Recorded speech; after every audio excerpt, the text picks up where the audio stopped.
Have you ever heard the elders say money doesn't grow on trees? Well, I thought it did. I was a private school kid with a brand new car, a pocket full of credit cards, and a life filled with privilege. My daddy called it well off. And when I began school at the University of Washington, my college tuition was paid out of pocket. My parents' pocket, that is. Then my father's company fell on hard times. He had to shut his doors, declare bankruptcy, and just like that, my college dreams were in danger. What college fund? Where is the financial aid office? Who is FAFSA, and do I even know her? They said my parents, who were struggling to pay their own bills, made too much money to help me with financial aid. So I became one of the 45 million people who collectively owe more than $1.6 trillion in student debt. I had to ask my aunt, my grandmother, and even my godparents to co-sign my student loans. But I figured I'd just pay it all back when I became a big-time lawyer. And then I got that bill. I remember the sheer horror I felt when I saw the six-figure balance on my loans. When I was ready to buy my first home right before my 30th birthday, those student loans said, "Hold up, have you seen your credit report?" I'm telling you, if I ever see Sally Mae or her brothers Naviet and Nelnet on site. Look, my student debt story is just a tiny sliver of a national crisis that impacts many Americans, regardless of party affiliation, race, gender identity, or religion. But as the saying goes, when America catches a cold, Black folks get pneumonia. White borrowers owe 65% of their original student loan debt a dozen years after they graduate, which is an astonishing amount, but 12 years after we graduate. Black student loan borrowers owe more than 113% of our original student loan debt. And the problem is not restricted to young people. The number of elders who have their Social Security retirement checks garnished for student loans has grown by 540% since 2002. So what is the real price of opportunity? Well, thankfully, I was able to graduate from Seattle University School of Law and became a lawyer. Next month, I'll turn 40 years old, and as I stand here before you all today, my student loan balance is still a whopping $60,514. My story is a tale of financial illiteracy, forbearance, and a failure to plan. But it isn't unique. For millions of people, the only path to the American dream is to scale an unclimbable mountain of debt. Unless, of course, one of y'all can find that money tree. From the Howard Theater in Washington, D.C., you are watching Young, Gifted, and Broke, Our Student Loan Crisis, a BET News special. Here again, your host, Angela Rye. Thanks, everyone, for being here, and everyone at home watching. We're here with an audience filled with current students and recent graduates to address a crisis impacting so many in our community. It's the crushing burden of student debt. Tonight, we'll be seeking solutions from influential members of Congress, including Ilhan Omar, Jahana Hayes, and Bobby Scott. We'll also be joined by leaders in higher education. We'll hear from actor and activist Jesse Williams, and most importantly, we'll be having a direct dialogue with our many students and recent graduates in the audience.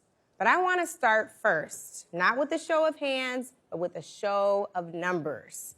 We gave our audience cards to hold up, and I just want to see from you all, how much do each of you owe in student loans? Hold those cards up high so our audience at home can see this.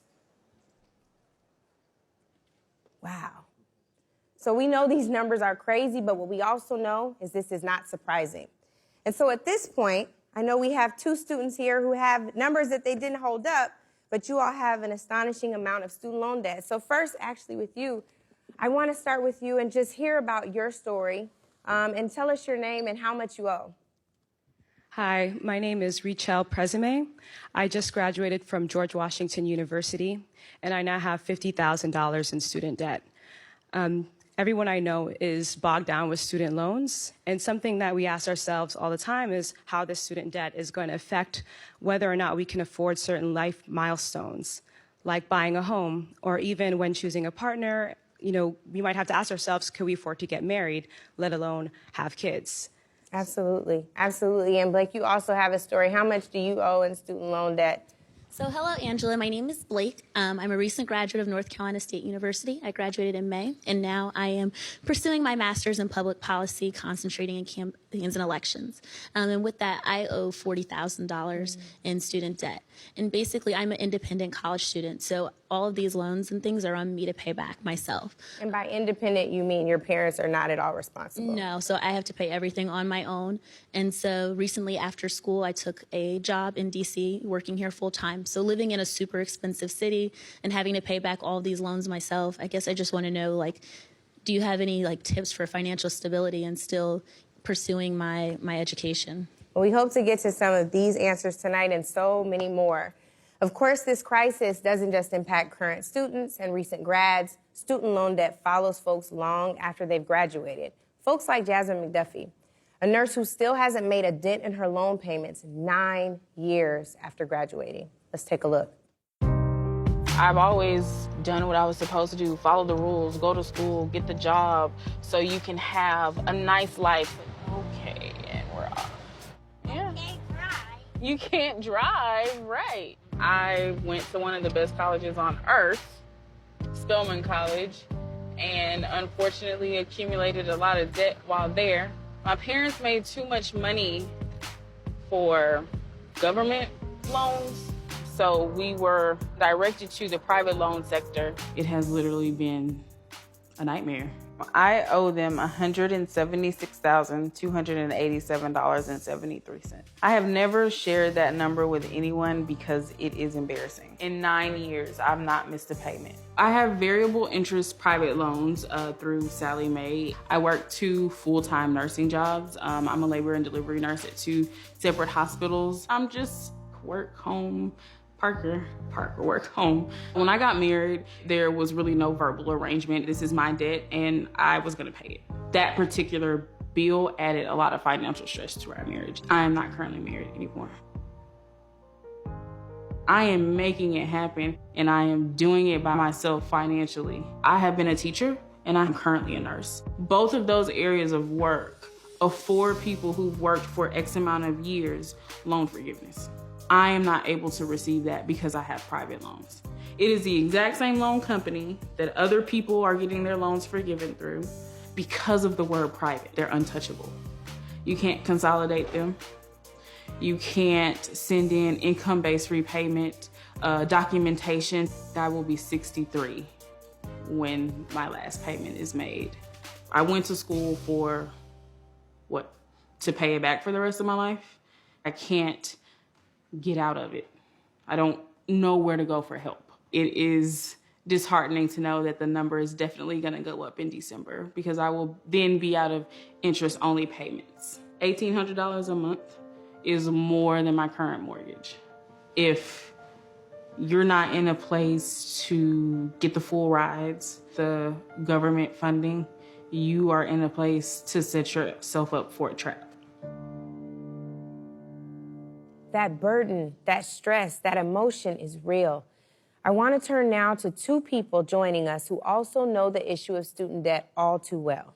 Congresswoman Ilhan Omar is a Democratic congresswoman from Minnesota. Since arriving on Capitol Hill, she has focused on finding solutions to the student debt crisis. Congresswoman Omar, welcome to the show. Thank you so much for having me. And also joining us is Michael Arsenault, a New York Times best-selling author and Howard University alum. Michael's next book addresses his own student debt. It's titled, I Don't Want to Die Poor, and neither do I, Michael. Welcome to the show, Michael. Thank you for having me. So I want to start with you, Congresswoman Omar. You have said, like I said in my open, that you're one of 43 million with student debt in this country. Please talk to us a little bit about your personal story. Yeah, I'm one of 45 million. 45 million. 45 million. And, you know, it's been part of my journey and one of the reasons that drove me to run for office. I also have a daughter. Not only do I have student debt, but I have a daughter that's going to college in 2 years. And so the realness of this burden that we all feel shackled with has been real for me. I'm one of the people who are unable to purchase the home that they wanted to. I'm one of the people that are putting off, right, the dream to own that business, to create the kind of investment they want in the future that they want to have. And this idea that we are supposed to get an education to jumpstart a life and have a pathway to success has not been one that has been guaranteed to most of us. It comes with lots of stress. And so for my family, for my husband, it's been a real challenge to look at how much we're bringing in before getting to Congress, and to see, right, the amount of money that we have to write to pay off our student loan debt every single month.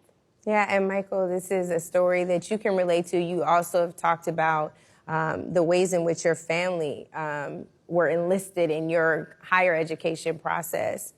I take responsibility for my decision to fund my education in the way that I chose to do it. My mom told me that you could go to college, but I didn't know anything about the costs. I didn't realize maybe I needed to limit my dreams in some ways. I didn't think I needed to limit my dream. And one day at my high school, there was a recruiter. He looked like, I don't know, Chris Brown's like older brother in that same genre of bae.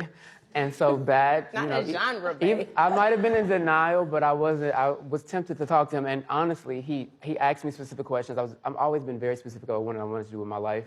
He heard me, and through like a 30-minute conversation, completely changed my perspective about what I could do. I wish only a year before I had met him, because I really went after scholarships. I had several, almost 20 outside scholarships. I worked nonstop. My family, we did everything we could, but we went through the private loan system. I didn't know anything about it. That's my fault. People talk about financial literacy, but they also prey on people like me. That's an important piece, I think, because a lot of people think we made bad choices, and it's not about the bad choices we made. It's the system that's stacked up against you, right? When you're an immigrant, when you're the first to go to college in your family, when you're looking at, having to pay your rent and all of these other things, and the only options you have is to take up more loans. When you think going to private college gives you a bigger opportunity at a better life. All of that is the enticement that creates a system that preys on you. And Michael, you had your mom co-sign loans for you, right? Yes. There's an essay that I wrote for the New York Times, which is the basis of the book. It was interesting. The original digital title kind of alludes to the fact that I would never kill myself because my mom would still be on the hook for my loans. What I write about, what I write about in the book, and what I've written about already, and what I've talked about with many people who will listen, is that I am very keenly aware of how that debt affects you just beyond it's one thing is to not get a house and might delay marrying and dating. It impacts you on just a spiritual level. Yeah. You have to get up every single day and sometimes wrestle with the fact that, were you selfish for daring to think that you can dream the way you saw black people on TV or like some white folks? Wow. Were you selfish to think that, because at one point my mom had some words for my choice to want to go to one of these schools, but you know what? She believed in me, and she did it anyway. And I carried the guilt with me that I attached her name to that. I honestly didn't want to be like another man to let her down. Like, it's impacted me on a real level. Can't afford therapy yet because I got to get these loans up, but we almost there. But no, really. We're going to find you some low-cost therapy because we all I've been need Googling that. around, yes. Okay. But no, it's just, I know how that impacts you just on a day-to-day level. Yes. And so many of these narratives about millennials, about we're ruining the economy, buying avocado toast, they're talking about why we're not having children. Like, that's so banal, and none of these people want to talk about how the fact that you set us up for this in so many different ways. Like, this is a generational thing. It blows my mind. So I just have really tried to, on a personal level, make real peace with my choice. It's really hard for people to tell you to shake things off. I don't always want to be a sad Mary J. Blige album, but sometimes that's just where I'm at. You're not. But no, You're not. really, like, I'm paying over $1,000 a month, and I've been doing that for well over a decade. And maybe I should not have chose to be a writer, but to be honest, I mean, do you know what the median income is? I work hard till I exceed that. I'm still broke because I'm set up for this. And I think about what my life could be if I just with private loans, I don't even negotiate with you. Yeah. It's like the government loans will at least, let that interest accrue, and that's on you. But the private were like, you better give me this money or I'm going to ruin your life. Well, I it. told her about it at the beginning, as you heard. And unfortunately, we are out of time for this block. But Michael, I thank you so much for being here to share your story. We need to take a quick break. Much more to come. Stay with us. Coming up, Congresswoman Ilhan Omar outlines her plan to eliminate student debt. Plus, star Jesse Williams and a major policy announcement revealed on our show. Stay with us.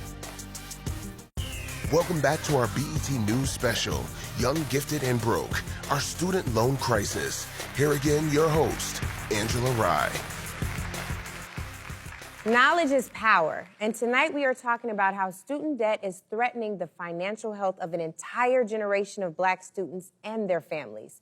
The investment in higher learning is valuable, but is it too costly? Still with us is Congresswoman Ilhan Omar, and I want to welcome journalist Danielle Douglas Gabriel, who covers student debt for the Washington Post. Danielle, I want to start with you for a quick explainer in case anybody at home missed it. Can you talk to us a little bit about why the cost of college education is so high and how we got here? There are a couple of factors at play. There's been a lot of state disinvestment in public higher education in the last few decades. And when you lower the amount of money you're appropriating to public colleges, well, then they have to raise tuition, or at least they say they have to raise tuition in order to offset that money. We're also seeing a lot of those schools trying to attract out-of-state students, or in some cases, just trying to attract students who can pay full freight. So they start building facilities that often are supposedly supposed to attract these students, but that comes at a cost, and sometimes that premium is paid by the students. But it is far more expensive to really deal with some of the educational needs of some of the student population that's come into our schools, dealing with their learning disabilities, having people on staff who know how to handle that to make sure that they have the resources to graduate. But the reality is, oftentimes, a lot of students of color are ending up at schools that don't have the resources to serve them entirely, and so they don't complete. Wow.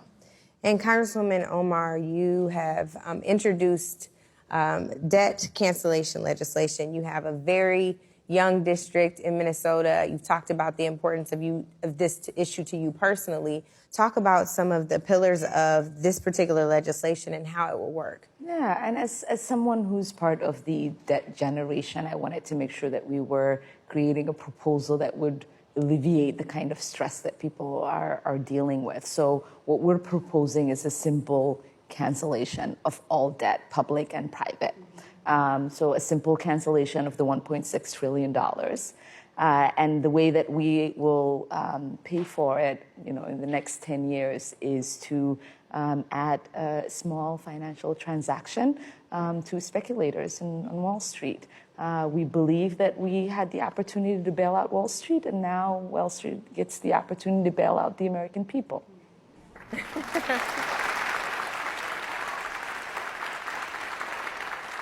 And I think it's really important for a lot of people. There might be some people who are listening who might think, why would you want to cancel all of the student debt, right? There might be some people who could pay it off. And I think for us, we look at it as being the most simple and the equitable thing to do, because this debt isn't a rich person problem, right? Trump's children are not benefiting from this cancellation. They don't carry student debt. Most of the people who carry student debt are the poor and the middle class. Mm-hmm, mm-hmm. And Danielle, what are the arguments against debt forgiveness? I think the issue is making sure it's comprehensive. For some students, taking on debt is an investment. They can pay it off, and that's fine. For other students, taking on debt is actually disheartening for their families because they don't have the resources to help them out when things get difficult, and perhaps they should never be the ones to borrow. So that's when you start thinking about the investment in free college and 2- and 4-year schools, higher education investment in private universities that are doing the hard work of educating students that need that kind of extra support but don't have the resources to do that. And by that, I mean our MSIs, our HBCUs. And those institutions just don't get the same level of resources that the more prestigious ones do. So we have a student question in the audience. Sky Webster, where are you? You're carrying $15,000 in student debt. $16,000 in student debt. And what's your question? Representative Omar, If public colleges became tuition-free for all, how can you ensure that we remain competitive with private colleges? Also, is it possible to protect the quality of these colleges and they ensure that they don't become watered down like many public K-12 schools?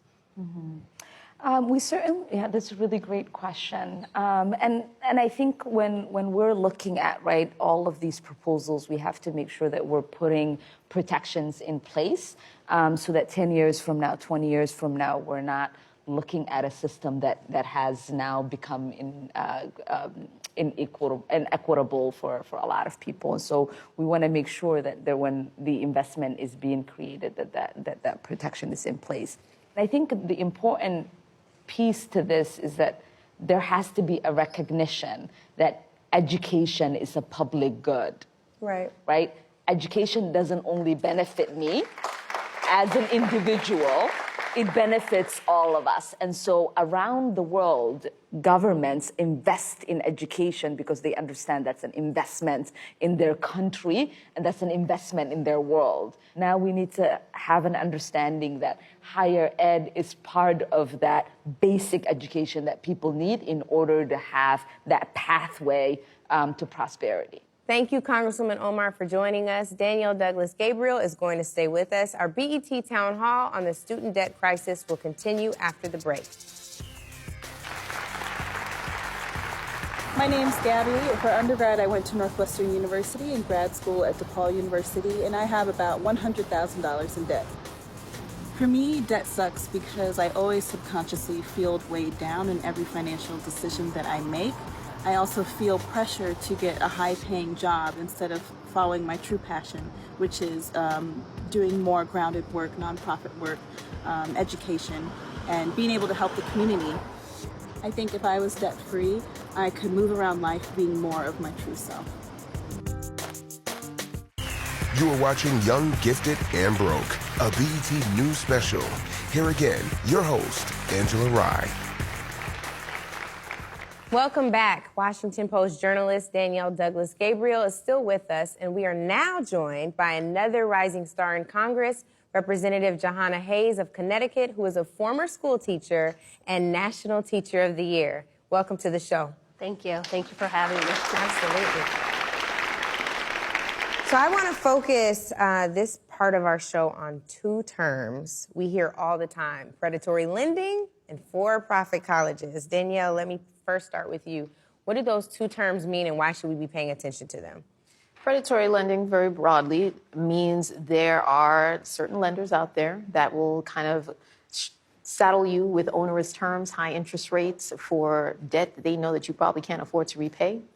Sometimes in the private market, you see that. There are a lot of schools, particularly for-profit schools, that would have in-house lending programs where the school would be doing the lending, and they would sometimes come to a student mid-year and say things like, well, you're not going to be able to stay into this class unless you take out this extra money, but don't worry, it's actually really a scholarship, but turns out it was actually a loan. And I think the problem that we're seeing is that there's not a lot of regulation around for-profit colleges.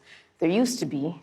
This administration has done its best in order to strip out a lot of those regulations. So the kind of accountability measures that would ensure that students weren't facing certain onerous behavior or certain predatory behavior is no longer in place. Congresswoman Hayes, we know Education Secretary Betsy DeVos just made it more difficult for federal student loan borrowers to cancel their debt on the ground that their college defrauded them. The move is projected to save taxpayers more than $11 billion over the next decade, but is it even worth it? No, absolutely not. This administration, specifically this Secretary of Education, is not a friend of education. She has over and over again stripped away the rights and protections. And to your last point, when you said it'll save the country billions of dollars, I myself have over $100,000 in student loan debt. And when people say, I heard the young men in the first block talk about, did I make the right choice? You know, don't I get to dream too? Mm-hmm. Don't I get to pursue a higher education? I'm the first in my family to ever go to college, first to graduate.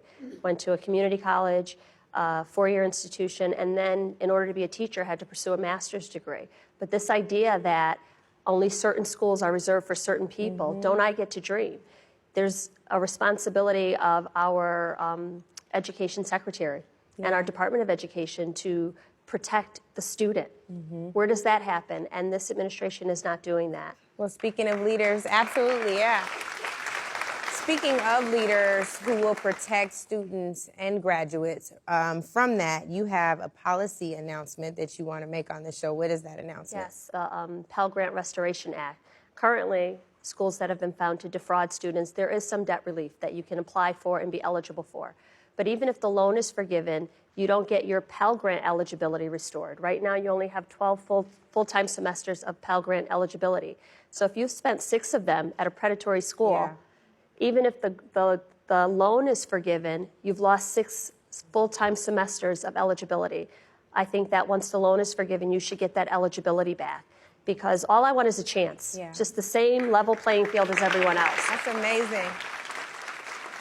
And thank you so, so much for doing that and for being an advocate, even when the administration won't be. That's all right, but that's why we're here. Yeah, Separate absolutely. but co-equal branches of government. Absolutely. Thank goodness for that. So we have another student question in the audience from Maria. Maria, where are you? Hi, so my name is Maria Filippo. I'm a recent graduate of the University of Massachusetts at Amherst, and I currently owe over $42,000. So if I had known the full financial implications of my choice to attend a 4-year institution, I would have chosen another path towards matriculation, such as attending community college first. So my question for you is, using the legislature, what plans are in place, if any, to make financial literacy a mandatory part of the student loan process? And Danielle, just to you, whose responsibility is it to educate students on loans and student loan debt? Right now, no one's, to be honest. You know, it would be nice if it started at the high school level. It would be nice if it was a mandatory part before people were to apply to even fill out the FAFSA, to do some kind of counseling or some kind of workshop. But that isn't quite in place. There are certain states that have state programs and state workshops. There are some schools that take it upon themselves to do so. But for the most part, a lot of students don't find out the full extent of what is before them until that exit interview when you're graduating. Or until that first bill comes. Yes. Goodness. 6-month period. But, or, because I've heard it over and over, I could have made different choices or I could have done, or we can just operate in a space where there's transparency and you, as a student, can expect that you will not be preyed upon. Or we can make sure that the tuition that you're paying matches the education that you're getting. Or we can have a government that regulates these types of programs. The idea that at 17 years old, all I wanted to be was a teacher. All I wanted to do was go to school. So this idea that you have to come with all of that just to get an education. That's just not reasonable. I know we have another student question from Adam. Adam, where are you? Adam, yes. Hi, I'm Adam Jefferson. Representative Hay, my question is for you. Recently graduated from the Art Institute of Fort Lauderdale a few years back. I was able to get some of my loans forgiven, but I still owe $20,000 in debt, and I have to repay that. I, along with a few of my other classmates, are wondering how your legislation is going to be able to help us, especially when we were promised jobs that did not happen and are not going to happen for people of our background. I have a little bit of a different take on loan repayment. I think that we should have up to $50,000 repaid. I think that we should have some loan forgiveness, that private loans should be handled in the same way as public loans, that you should be able to refinance those loans. And if there is some predatory lending in place, that the federal government, more specifically, the Department of Education, should protect you and all students from that type of practice. Absolutely. Congresswoman Hayes and Danielle, thank you all so much. We have to take a quick break.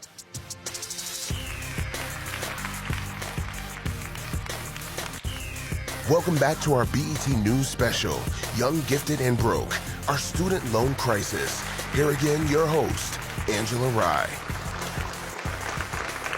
Welcome back. The issue of student debt made headlines last spring when billionaire Robert F. Smith announced that he would pay off the student loans of the entire Morehouse graduating class of 2019. We asked some of these lucky graduates to reflect on how the elimination of their debt has impacted their lives. Even though it's graduation's a happy day, you have this cloud of knowing that you're in student debt. Family members are bringing it up. People at the school is bringing it up. people in line are bringing it up. It's like, can I just celebrate for a minute? On behalf of the 8 generations of my family who have been in this country, we're going to put a little fuel in your bus. Mr. Smith, when he gave the announcement, it was said in such a calm way, so we didn't catch it at first. And my family is making a grant to eliminate their student loans. There's a quick silence where everyone's just looking around and thinking, whoa, wait, cool. And it really had to sink in. I was texting my family, did he really say that? What did he say? He's paying for our loans? What's going on? You all are debt-free. I'm giving him a hug. I give the guy next to me a hug. I think that college should be free. I think it should be free for people who can't pay for it, people who just don't have the means to obtain that higher education. Not to sound like a pessimist or anything, but sometimes when I hear that, it's in 5th grade, you had that president who wants to run for student class president. We're gonna have pizza parties on Friday. Let's be real. Every Friday, we're not gonna have a pizza party. We live in America, which is built off of capitalism. Knowing that I have my debt paid off means that I can pursue other opportunities, such as law school, such as possibly pursuing a master's. So weight off my shoulders. This gave me a sense of freedom. I can follow my dreams. I can take risks. I can, do things that other people get to do who have more financial power than me now. Continuing our town hall, I'm joined now by 2 gentlemen who know the issue of student debt very well. Congressman Bobby Scott from Virginia is the chair of the House Committee on Education and Labor, and Dr. Wayne Frederick is the president of Howard University. Thank you both for being here. Yes. We might have some Howard fans in here. Dr. Frederick, can you talk to us about how Howard specifically is addressing the student debt crisis? One of the concerns I have is cost. So we charge our tuitions about 40% less than other private institutions, and we have continued to not have that escalate at the same rate it has escalated elsewhere. We take in 60% Pell Grant students in undergrad for a private institution. Again, very unusual. We take in even more than a lot of public institutions in the country. We also are trying to be pragmatic about solutions. So we have a rebate program, tuition rebate program. If you graduate on time or early, we give you back 50% of your direct costs that you paid in the last semester. And I think we have to start focusing on 4-year graduation rate and even build a 3-year graduation rate for our underrepresented students who are academically gifted and give them the opportunity to get there. That's amazing. Thank you, Dr. Frederick. Absolutely, give it up. I'm going to turn now to the audience for more questions. Amir, what's your question? Thank you and good evening. My name is Amir Bayena, and I am an entrepreneur from the University of Pennsylvania. I am 24 years old with $30,000 in student loan debt from the federal government, and currently I just started my own business. Shouldn't there be a income-based repayment plan for anyone in my position? Well, there is an income-based repayment plan where you can pay a percentage of your income, and after 10 or 15 years, depending on the payment plan, the rest of your loan will be discharged. One of the problems that you have to be in the right plan, and one of the problems we're running into is the Department of Education isn't telling people what plan you need to be in and what repayment plans there are. But income-based repayment is already, so if you're just making a little bit of money, you pay a little bit on your loan. Thank you, Mr. Scott. And we have another question from Talik. What is your question? My name is Tyleek McMillan. I'm a recent graduate of the illustrious North Carolina Agricultural and Technical State University. And like many, I want to pursue my education. I'm $35,000 in debt, and I want to go to law school to one day be a great lawmaker like you all. So what someone in my shoes do so I don't add on to the $35,000 that I'm already in debt? If you go into law school, you're going to incur some debt. One of the things we've seen is that those who get professional degrees can pay off huge loans. But we need to address the underlying problem. Colleges and professional schools, particularly state colleges, are charging too much in tuition. Several decades ago, states were paying about 2/3 of the cost of a state college education.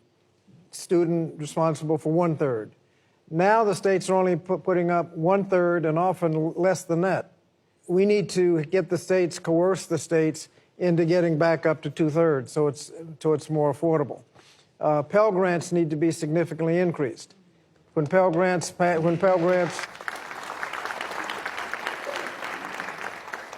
used to cover 75% of the cost of going to college. Now it's less than 30%. Right now, the federal budget is making a profit on your student loans. We ought to be subsidizing student loans, not trying to make a profit on it. That would significantly reduce the interest on the loans.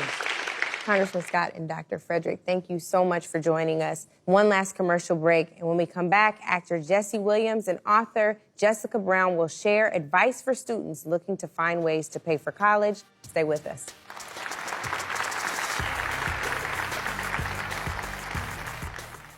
You are watching Young, Gifted, and Broke, a BET News special. Here again, your host, Angela Rye.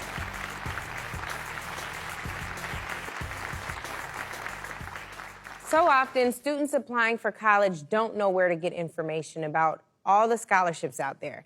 That led a young entrepreneur to come up with an innovative platform to address that problem, and he got a familiar name to help. As a student, I struggled in college with the stresses of student loans and being able to pay for school every single semester, doing ROTC and working work-study jobs and 2 other jobs and coming up with that extra $5,000, $8,000, $7,000 semester to semester, worried that I was going to have to drop out. Well, some people in this country have their entire family tree is literate in that language. They've done it, they know the shorthand, they can grandfather you in, they've got legacy, whatever, but they can just speak about it. You have a community. Some people don't know anybody that knows anybody that knows anybody that has attended, graduated, or benefited from a high school degree, never mind a college degree. Oftentimes, a lot of scholarships actually get no applicants. There's scholarships like from Walmart and big corporations that sometimes got like 12, 13 applicants. The problem is it's so hard to find different things, and you have to filter through SCAM. And then once you go through a list, you're like, okay, I got to go list 100 scholarships, and I don't even know if any of these qualify for me. So they're like, I'm exhausted just thinking about having to do it on a schedule of an 18-year-old. Yeah, so that's another big thing that we do is actually make sure the scholarship that you're getting matched with actually are relevant to you. And machine learning learns more about you with how you use the app, and we actually rank the scholarship based on your likelihood to get them. We all know people who had to step out of school. It didn't quite finish, and you always think you're going to go back, and it's a really hard thing to do. So this is really about helping working people from working class families and people who can really just continue it, because one little step to keep you on track can make a world of difference down the line.